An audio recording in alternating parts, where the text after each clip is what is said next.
Senhor Jesus, ele pode ser a nossa esperança, independente da sua causa, independente da sua situação. Então ele diz assim, profetiza e diz assim, diz o Senhor Deus, eis que abrirei vossa sepultura e vos farei sair dela, povo meu, vós que trarei a terra de Israel. Porém, vós o meu espírito, e vivereis e estabelecerei em nós, na vossa própria terra. Então sabereis que eu, Senhor, disse isso e fiz, diz o Senhor. Então, o significado dos ossos secos é a morte, né? A morte, a tristeza, a falta de esperança, é algo que não há vida.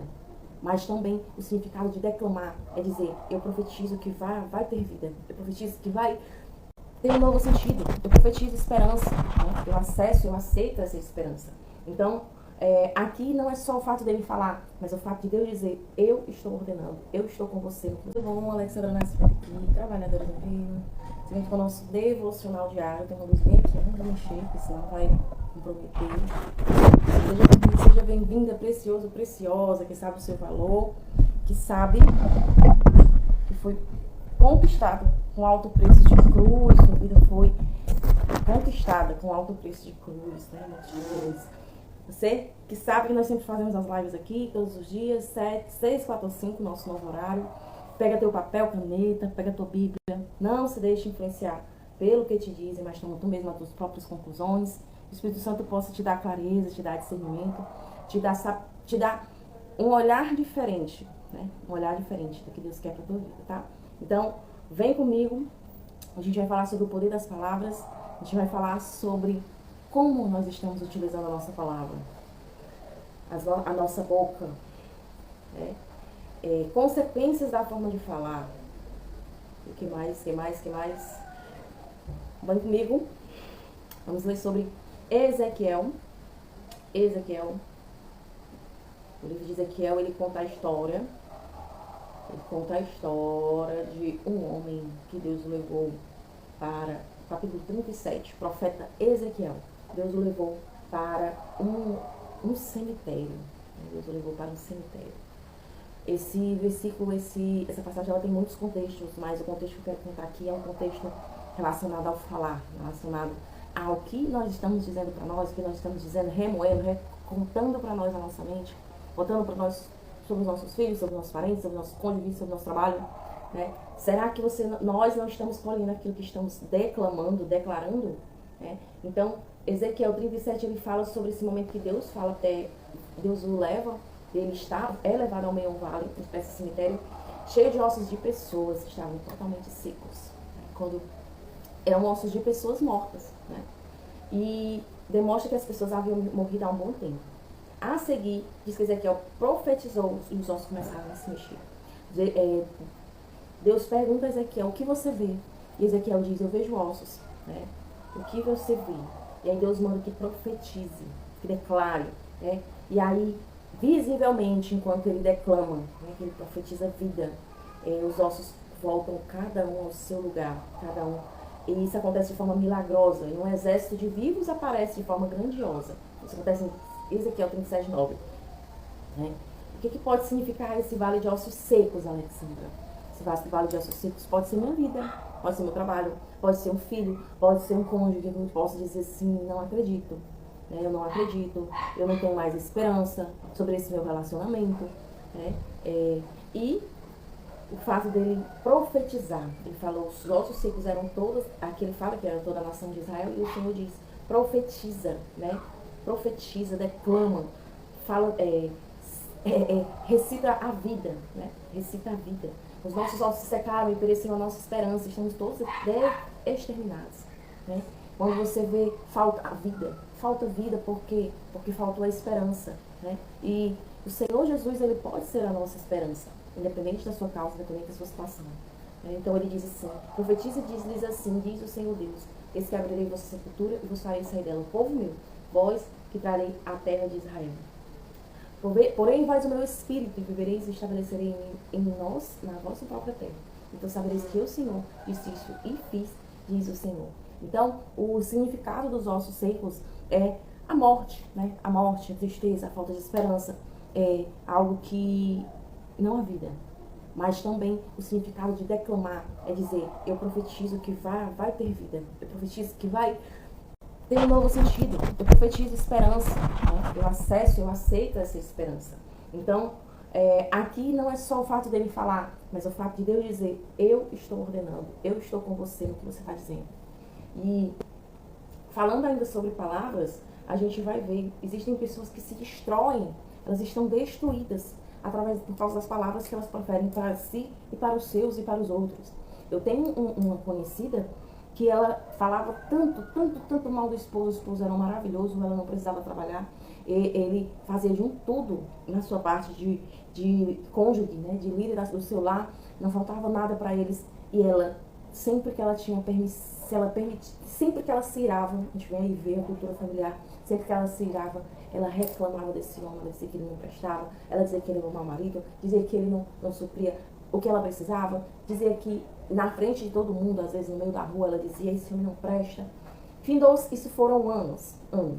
Quando mais ou menos depois de uns 30 anos de casado, 35 anos de casado, aquele homem ele não aguentou, ele não suportou, né? E acabou virando praticamente o que ela tinha dito, praticamente, né? A essência dele não era aquela, mas as palavras delas trouxeram maldição para a vida dela. Então, a palavra fala, a boca do justo é manancial de vida, mas a boca do perverso mora a violência. O que você quer trazer para a tua vida? Para ti, vida ou morte ou violência? Isso é Provérbio 10, 11. Né? Alguém acusa tagarelice com pontas de espada, mas a língua dos sábios é medicina. Sobre o poder de silenciar, sobre o poder de medir as nossas palavras, de prestar atenção. Né? Por isso que existem os pensamentos. Pensar primeiro e falar depois. Então, que nossas palavras elas possam ser usadas para cura. Para curar, não para ferir. Né? Provérbios 12, 18. E a palavra fala que a morte e a vida está sobre a língua. A morte e a vida. Sobre o que eu estou declamando, o que eu estou dizendo sobre os meus filhos, sobre o meu cônjuge, sobre a minha família, sobre o meu trabalho. Né? A morte e a vida está sobre a língua. Estou declarando morte ou vida. Em Provérbios 18, 21. Então, foi feito um experimento. Se você está fazendo sentido para ti essa live, de quem você lembrou que pode ser útil essa live para ela, você pode estar ajudando uma vida. Compartilhar essa palavra é ajudar uma vida a ter clareza, a ter discernimento, a não fazer o que ela tem feito, que eu já fiz muitas vezes. Né? Então, foi feito um experimento com uma planta. E aí, duas plantas. Uma delas não dizia, não era dito nada. Nada. E a outra em outro cômodo, para ela não precisar escutar, eram falado palavras. E palavras, você não presta, você não pode, você não é, você isso. E aquela planta, mesmo sendo regada, mesmo sendo adubada, aquela planta em que se ouviu tanto, depois de alguns dias ela não sobreviveu. Né? Então, o poder das palavras. Que possamos ter cuidado ao falar, possamos ter cuidado ao declamar sobre alguém, porque ela não volta. Aquela palavra ela vai se enraizar com alguma dor em cima daquele tempo que estejamos soltados. Aí aqui, quem retém as palavras possui conhecimento, sereno do espírito é homem de inteligência. Se a gente cuidar da nossa impetuosidade, cuidar do nosso Provérbios 17, 27. Então, porque os sábios são sábios, muitas das vezes porque eles sabem o momento de calar, o momento de falar. A língua dos sábios adorna o conhecimento, mas a boca do insensato derrama estultícia, derrama maldição, derrama tristeza, derrama coisas desagradáveis. A língua serena é a árvore de vida, mas a perversa quebranta o espírito. Provérbios 15. Então, existe poder em declarar, né? Em declarar. Eu declaro que meu marido é uma bênção, eu declaro que o meu patrão é maravilhoso, eu declaro que no meu trabalho existem cada vez mais pessoas unidas, eu declaro que na minha vida existe a bênção do Senhor, eu declaro o que eu não estou vendo. Fé é declarar o que eu não estou vendo. Ezequias, ele não via sobre o poder de ver antes de acontecer, né? Ver antes de acontecer. Então, visivelmente, a situação visível dele era aquilo. Ossos, falta de esperança, falta de vida. Não tem mais sentido, não tem mais porquê. Mas ele profetizou. E os ossos começaram a se unir e virar carne. E virar um grande exército. Então, a sua situação, ela pode ser transformada também. Né? A decisão está na nossa mão. Eu vou amaldiçoar para que se repita, clamar de novo, se repita aquilo que você está vivendo. Né? Minha vida não presta, minha mãe é isso, meu pai é aquilo, meus filhos são isso, meu marido é um isso. Né? Essa casa, esse bairro, desse trabalho, desse patrão, né? Mas você pode dizer diferente, né? Eu profetizo bênçãos, portas serão abertas, meu marido cada vez mais uma bênção, o meu marido tem sido cada vez mais carinhoso, né? Os meus filhos são uma bênção. Tinha uma amiga minha que ela usava essa linguagem positiva sobre os filhos dela, ela tinha 3 filhos, na época só tinha o mais velho, e ele era extremamente taquino, era um menino esperto, pedia atenção a todo tempo, era o jeito dele. E ela dizia, ele fazia uma traquinagem, ela via uma forma de dizer, de elogiar, né, não só de repreender, ela repreendia, ela disciplinava, mas ela não descontava, não soltava toda a sua ira sobre ele, não. Das vezes em que eu vivia lá, que eu ia lá, que nós éramos muito próximos, era sempre ela dizendo, meu filho, você é uma bênção, minha filha, você é uma flor de Jesus, minha filha, você é escolhida de Deus, você é amada. E eu não entendia, eu disse, poxa, esse menino tá fazendo desse jeito, né? Quem não tem filho não entende o amor de mãe, só para ter, ao ter. E aí eu dizia, poxa, esse menino desse jeito, não sei o quê. E ela fala dessa forma. Então, ela declarava, né? Ela declarava, filho, você é uma bênção, você é ungido de Deus, eu agradeço a Deus pela tua vida, né? Ela dizia assim, meu filho, você é esperto, você é inteligente. Então, existe o poder, se eu fosse falar aqui, existe o poder nas palavras dos pais, que falam para os filhos. Quantas vezes eu não vi isso o contrário também? O pai dizer, você é uma vagabunda, você não presta, você é uma preguiçosa. E aquilo ficar tão enraizado na mente da criança, para ela, as verdades dos adultos são verdades mesmo, né? A verdade do professor, você tem que ter muito cuidado com o que ele fala com a criança. Ah, esse menino é burro, né? Será que ele é burro mesmo? Ou será que ele apenas não soube lidar com a metodologia? Será que não é da essência dele aprender esse tipo de coisa? Ele não se encaixou nos padrões encaixotados em que colocaram pessoas na sala, né? Então, que possamos ser bênção. A partir de hoje, monitorar. Eu te lanço esse exercício. Monitore. Eu estou abençoando ou estou amaldiçoando? Né? Amaldiçoando o meu cônjuge, o meu patrão, o meu trabalho, a área do meu trabalho. Né? Então você tem o poder hoje de declamar. Tudo que você te incomoda, você declarar o contrário. Né? Não, Alexandra, mas tu não tem noção como é o meu trabalho. Tu não tem noção como é o meu patrão. Não, mas a palavra fala, honre, faça como se fosse para Deus. Né? Independente de quem ele seja. Então aqui, quais são as consequências da forma de falar, Alexandra? A resposta branda desvia o furor, mas a palavra dura estimula a ira. Provérbios 15:1. Então, e aqui ele fala sobre Gideão, né? A primeira situação acontece em Gideão. Os homens da tribo de Efraim reclamaram com ele por não terem sido convocados para a guerra, mas ele os abrandou com a sua palavra. Então, aqui ele fala outra ocasião de Jefté, também juiz em Israel, teve que lidar com a mesma atitude de efraimitas. Porém, sua maneira de falar, quando eles lidar com a questão, foi bem diferente de Gideão. Né? Então, o perigo, porque você nunca, porque você é isso, porque você é aquilo, porque ao invés de cobrar, a gente não elogia.